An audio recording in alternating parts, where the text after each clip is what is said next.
সিলেটে আজ পঞ্চম দিনে লাঞ্চের আগেই পাকিস্তানকে ৭৮ রানে হারিয়েছে বাংলাদেশ। যে পাকিস্তানের বিপক্ষে একসময় টেস্টে জিততেই পারত না বাংলাদেশ, সেই পাকিস্তানকে টানা ৪ টেস্টে হারালেন নাজমুল হোসেন শান্ত, মুশফিকুর রহিম, লিটন দাসরা। ঘরের মাঠে পাকিস্তানকে বাংলা ওয়াশ করে ভারতকে টপকে গেল বাংলাদেশ।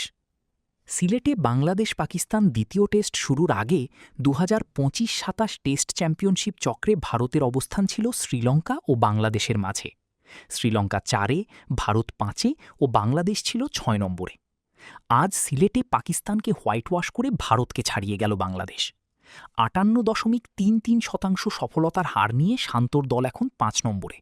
৬-এ থাকা ভারতের সফলতার হার ৪৮.১৫%।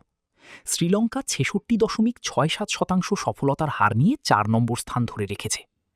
বর্তমান টেস্ট চ্যাম্পিয়নশিপ চক্রে বাংলাদেশ ৪ টেস্ট খেলে জিতেছে ২ ম্যাচ, একটি করে ম্যাচ হেরেছে ও ড্র করেছে।